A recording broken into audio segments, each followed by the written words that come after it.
Alright guys, welcome to the 2022 Donner Hard Enduro. This is at a ski resort near Truckee. And this race is going to be awesome. It's going to be slabs, rocks, everything you want to ride up in the high country. So let's take a look. Here's a pro class. They're doing a shotgun start, so you just got to listen for it, no flag. Makes it a little bit hard because you can't look at anything, you're just listening and waiting.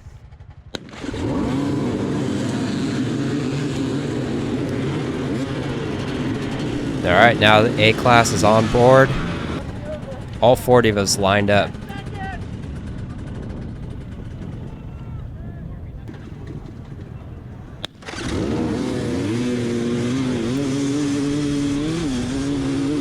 And we're off. Here's the whole shot.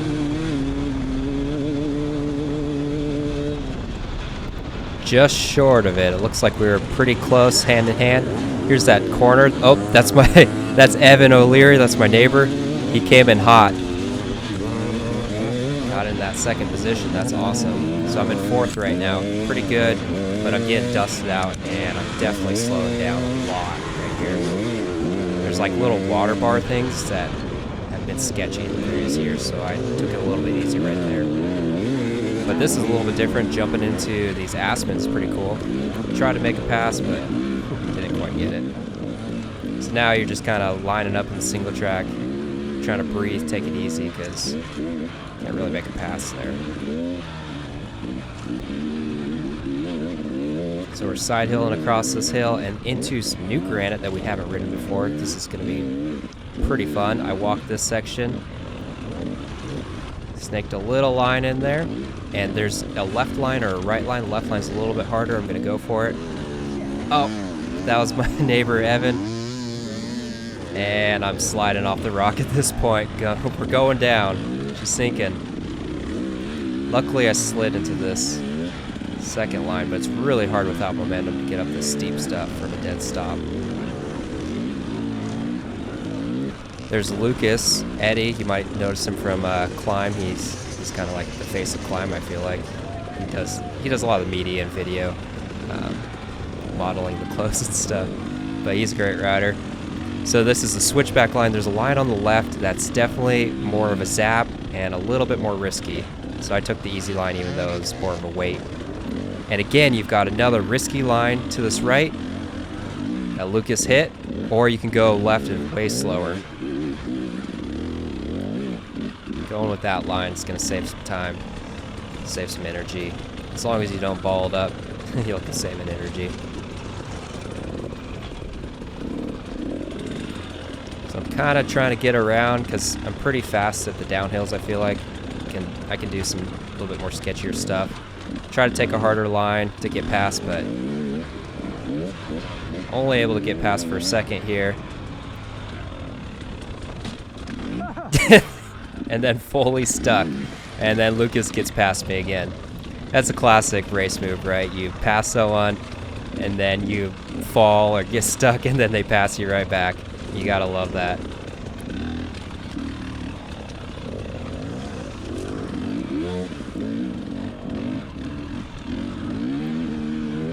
You might also have seen Lucas's. They do a YouTube video of all the hard enduros lately. I think they call it like Super Hard or something, but it's a really good amateur perspective of the races, so you should check those out. So I got caught back up to Evan here. He's I ride with him a bunch.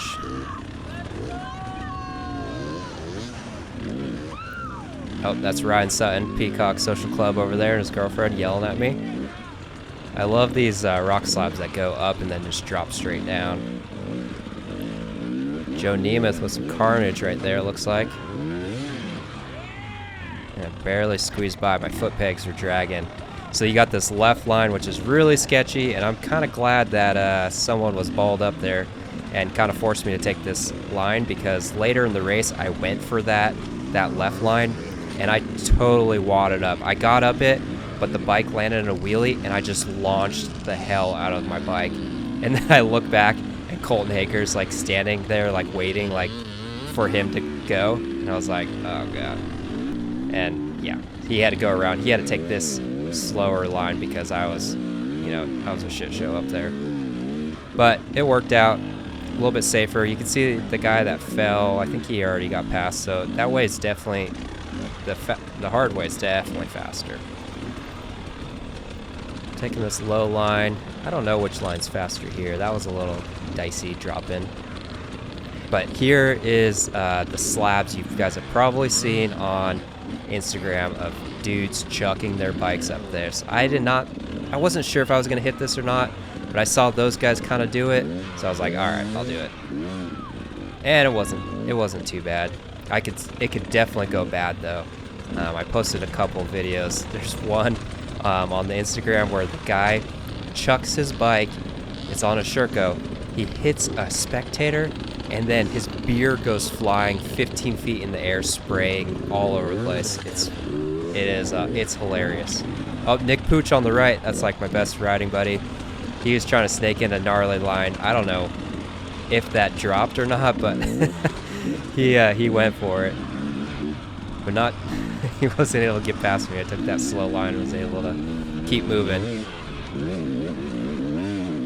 This slab is pretty cool. I like that there's like loose chunky rocks on top of the slab to make it like extra hard because it's like a long climb. This stuff kind of just beats you up a little bit.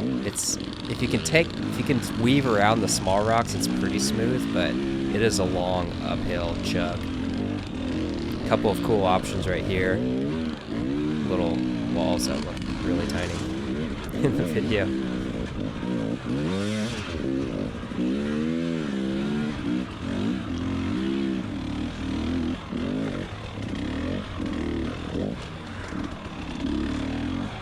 Dropping in, not really seeing anyone around at this point. It's kind of cleared out, which is nice. I'm so used to being in the B class where there's just tons of people everywhere. And now that I'm in the A class, it's a lot more mellow, and you're not dealing with bottlenecks. This is a pretty cool little turnaround line. You can go left. I think it's a lot harder, or you can hit this wall in the middle and grab that high line. Pretty cool. And then you're just surfing down the slabs, and I think there's a cool slot right here if you could rainbow it. Ooh, grab that front brake a little hard. Did you see the front tires sliding? That was a little sketchy.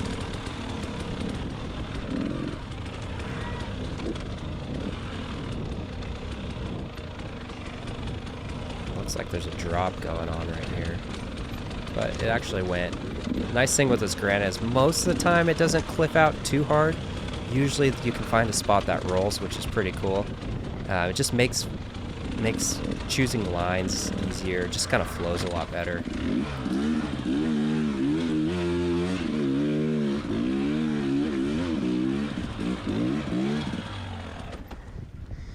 Time to catch the breath, take the goggles off. Definitely didn't need goggles. I think I took my goggles off here and just didn't even wear them the entire rest of the race. It was that slow, and I don't know, there wasn't a lot of dust battling really.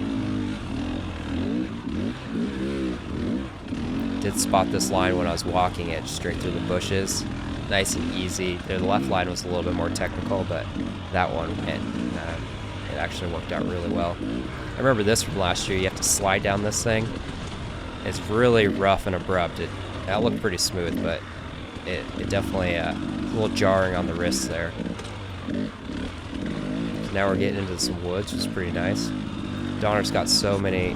It's so cool that they got this awesome woods riding and rocks and logs, and look at the dirt. We got snow. This is great.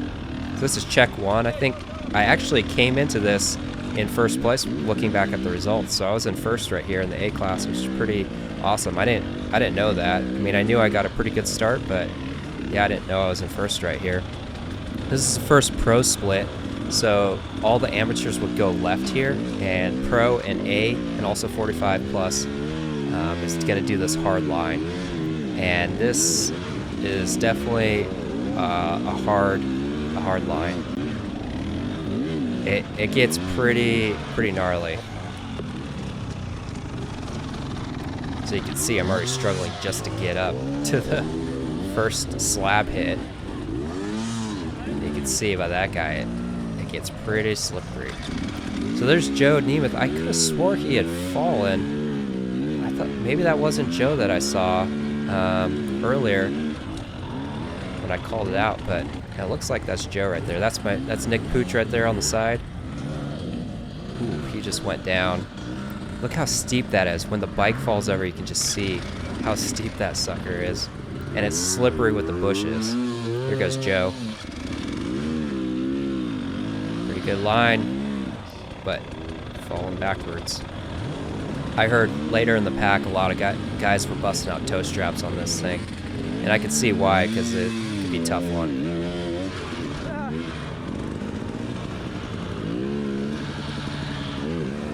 So I just barely got the bike up this thing, and I'm just gonna try to push it and see if I can get up it.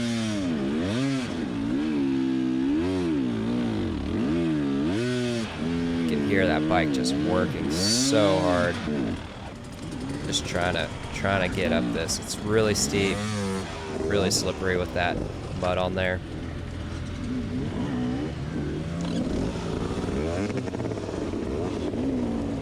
Becomes a push show essentially. Nick Pooch got a good line up there. He just made a pass. I saw him up there. Look at him way on the left.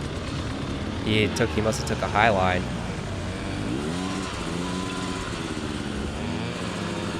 Or that's another guy on a beta up there. There's a lot of yellow climb jerseys going on out here.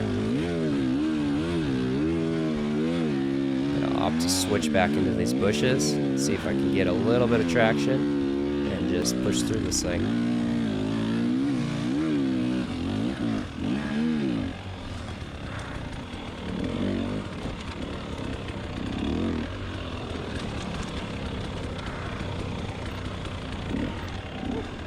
So we're up here at like 7,000 feet. I think the max was like 75 or 78,000 feet, so, or 7,800 feet.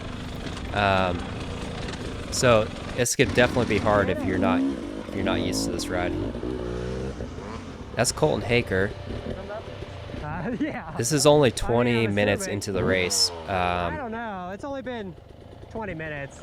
He might have ate shit.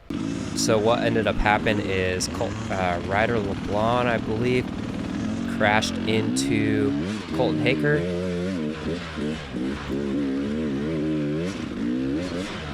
And Colton Haker, I think he had a power valve puncture on that hose, you know, the hose that we all break.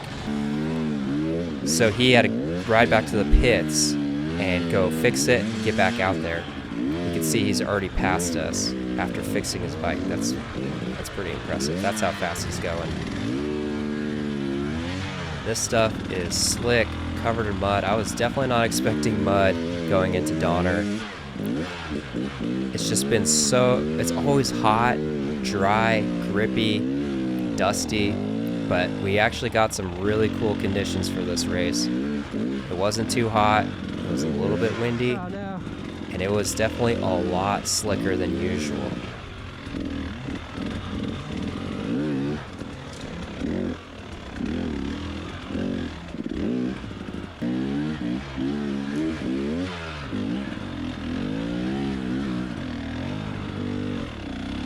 I think going back into it, if I had more tires, I would have ridden the Metis EH 07, the 140. It's like the extreme gummy that they have, and that's the tire I have for Silver Mountain, the Idaho race that's coming up this weekend.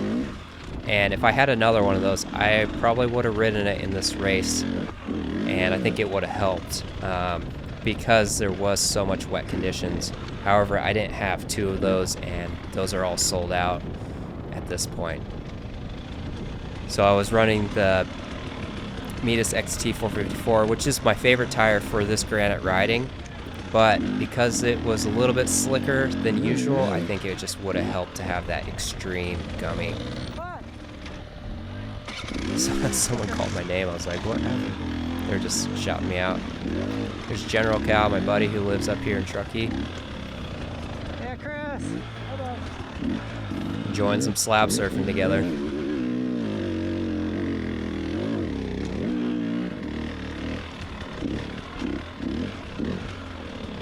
So all this rock section is definitely my favorite part of riding Donner. Later in the race, it gets a lot more woodsy, more logs, and some more river stuff. But all this rock is just insane to ride. So many little trials, jabs and zabs you gotta do. Just like cruising around trying to figure out where to go. It's so fun. So we got Seth and Josh from Enduro Method. Pretty steep section with a couple little kind of waterfall style features in it.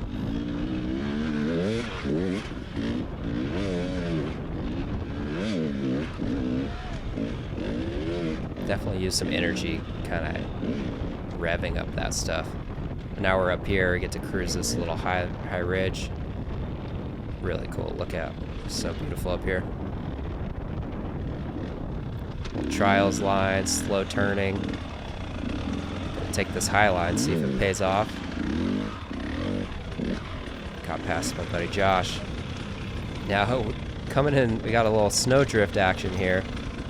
You can see there's a right line and there's this left line, and I went for the left line. I thought it was going to be faster, but it goes to like a 4-foot drop, and I could tell some people sent it.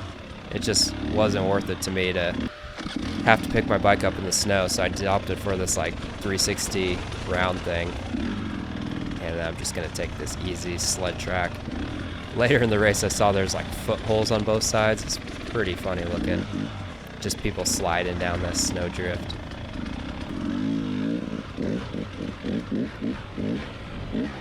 Getting into some loamy woods riding. Nice wet dirt.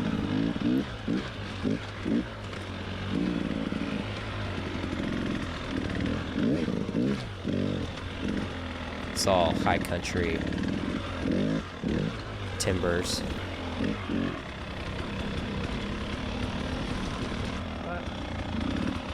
This was pretty confusing.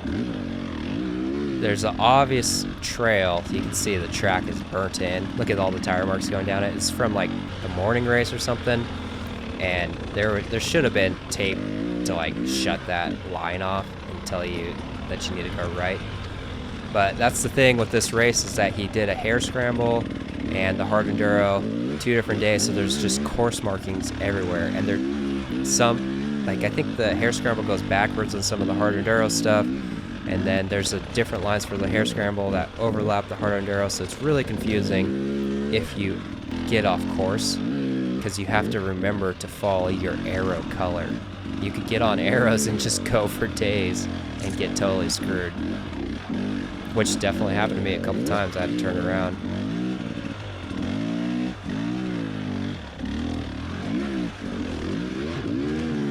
Some mud in California. This is it's not the usual for us.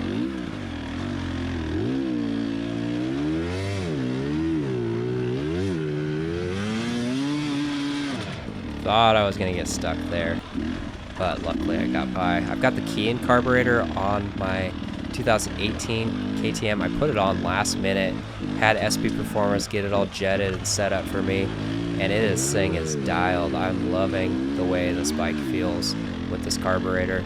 I put a new pipe, new packing, so I could get as much low end out of this bike as I could. It was really suffering for a little bit, and I was trying to figure out why, and yeah, I got it back going with this carb and the new pipes and stuff. Oops.